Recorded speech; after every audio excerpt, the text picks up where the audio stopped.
The second phone fell out of his jacket pocket in open court, not from a bag, not from the counsel table, from the inside pocket of a suit jacket he'd worn to a hearing about whether his wife, 14 years, had fabricated the text messages she'd submitted as evidence. Text messages he had been calling doctored, manipulated, the desperate invention of a woman who couldn't accept that their marriage was simply over. He had said those words in a sworn declaration. He had said them with the confidence of a man who spent 22 years teaching other people how to build cases, because Special Agent in Charge Marcus Delroy Webb did not just work for the Federal Bureau of Investigation. He ran evidence training seminars for it. The phone hit the floor face up. It lit on impact. The contact name on the notification was not his wife's name. It was not a work contact. It was a single letter B, and the preview line visible to anyone within 3 feet of where it landed contained 11 words that could not be walked back by any attorney in any courtroom in any jurisdiction on earth. The bailiff looked at the phone, looked at Marcus, looked at Judge Vonda B. Judge Vonda B was already looking at Marcus. His wife, Renata, sat at the petitioner's table in a blue dress she had bought for church and reworn to every hearing because she had not bought new clothes in 14 months.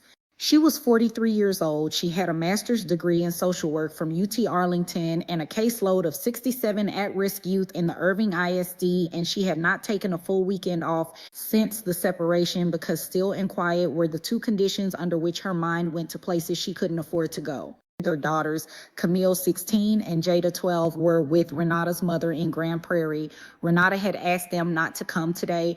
She had said it was because court was boring. It was not because court was boring. She had been called unstable in a legal filing, paranoid. She had been told unstable by Marcus's attorney and by Marcus himself in a declaration signed under penalty of perjury that the text messages she'd found, messages to a woman whose name she did not yet know, messages that described a life running parallel to hers in a city 40 minutes away, had been obtained through unauthorized access to his government device and were therefore both inadmissible and potentially criminal on her part. She had not accessed a government device. She had picked up the wrong phone from the nightstand in the dark. There had been 2 phones. There had always been 2 phones.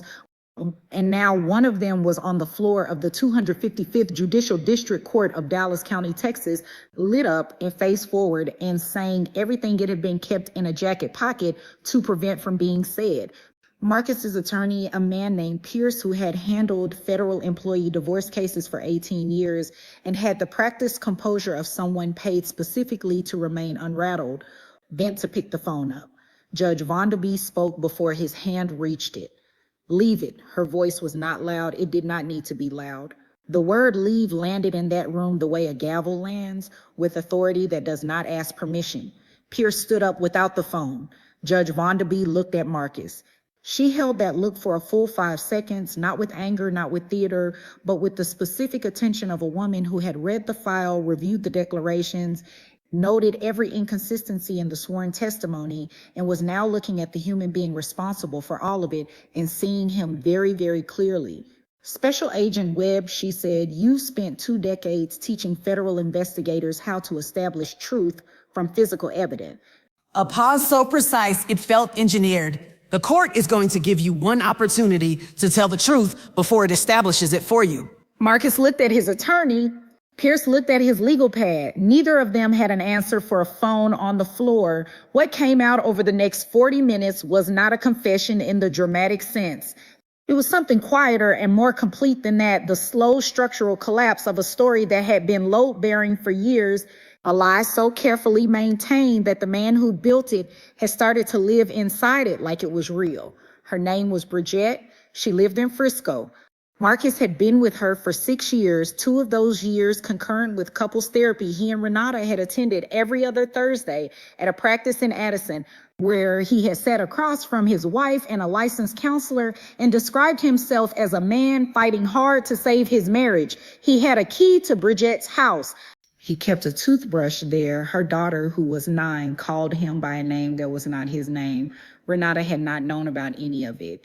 The therapy, the declarations, The gaslighting, and that was the word, the clinical word, the one Renata's therapist had used and Renata had resisted because using it meant accepting the full shape of what had been done to her had been so consistent, so detailed, so reinforced by a man who understood evidence and counter narrative and the architecture of credibility that she had spent 8 months questioning her own perception of reality. She had typed the words, "Am I losing my mind?" into a search engine at 2 a.m. More than once, she sat at the petitioner's table now with her hands folded in front of her and her jaw set and her eyes dry in the manner of a woman who has run completely out of tears for this specific man and is running on something sturdier. She was not looking at Marcus, she was looking at the bench. She had learned in the last 14 months that the bench was the only thing in this process worth looking at. Pierce attempted to reframe. He spoke carefully, chose elevated language, referenced jurisdictional nuance, and the limited relevance of personal conduct to financial proceedings and the standard of evidence required to. Judge Vonda B stopped him with a single raised hand, not a finger, the whole hand flat like a door closing. "Counselor," her voice was the temperature of still water in January. "Your client submitted a sworn declaration to this court stating that his wife fabricated digital communications. That declaration was the basis of a motion to strike evidence that this court granted." She lowered her hand. "The phone on my courtroom floor suggests that declaration was false." Pierce opened his mouth. "That is not a question," she said. "It is a finding."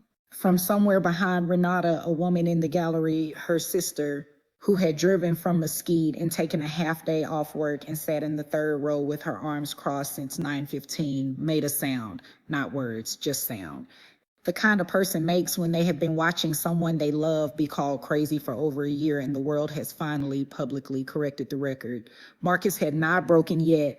He was still seated with the posture of a man who had testified before congressional subcommittees, who had managed field offices, who had spent a career being the most credible person in any given room. He was running the only program he had left, composure as strategy. Hold it together, let Pierce work, get to a recess and regroup. Then Judge Vonda B did something no one in the room expected.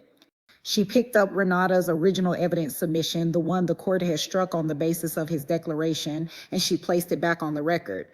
"This court is vacating its prior order striking petitioner's digital evidence," she said.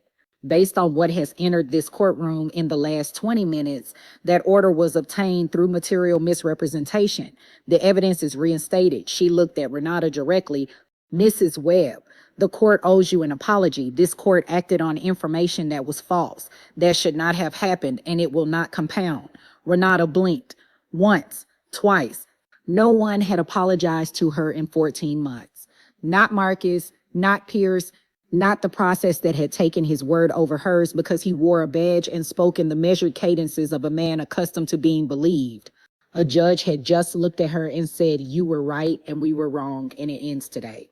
Her chin dropped, her shoulders moved. She pressed the back of her hand against her mouth so briefly that someone watching without care might have missed it, but no one in that room was watching without care. Every person in the gallery, every person who had ever been handed a form to fill out and told to prove that what they experienced actually happened, felt that moment in their own chest.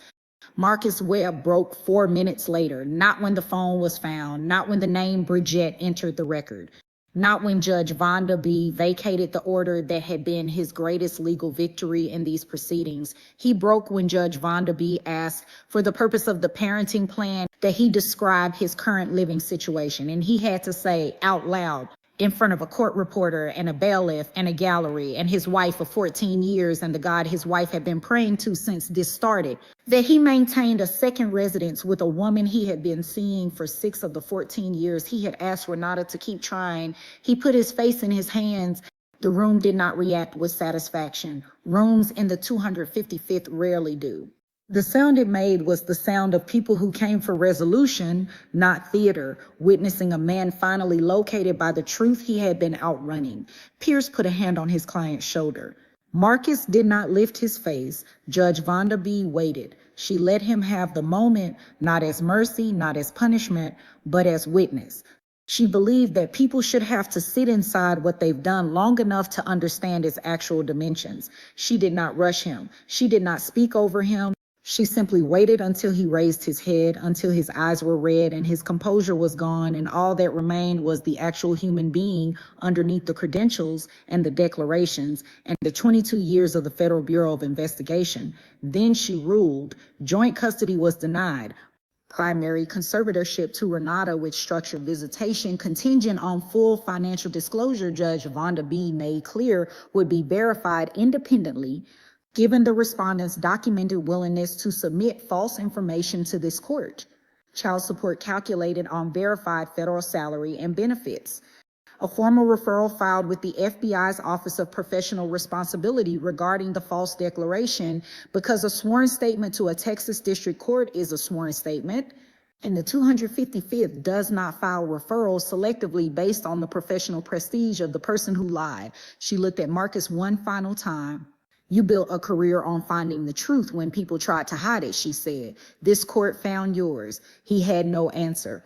He was still sitting with his hands in front of him and his face rearranged by the specific grief of a man who has been caught not just lying, but living a lie, who has been for years the architect of someone else's confusion. The reason someone typed, "Am I losing my mind?" into a phone in the dark and got no answer that helped.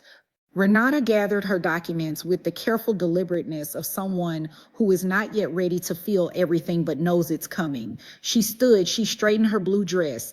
She looked at the bench one more time, not at Marcus, not at the phone still on the floor, not at Pierce already whispering into a cell phone, just at the bench, at the elevated place where a woman from Dallas had looked at her and said, "You were right." She walked out of the 255th with her head level and her eyes forward, and 14 months of being called paranoid dissolving with every step. Outside in the hallway, she called her mother. Camille and Jada were in the background. She could hear the television. She said 3 words before her voice gave out completely. "We're okay now." He spent 22 years training the FBI to find what people hide and never once considered that the most dangerous person in the room would be a judge from Dallas who simply read the file.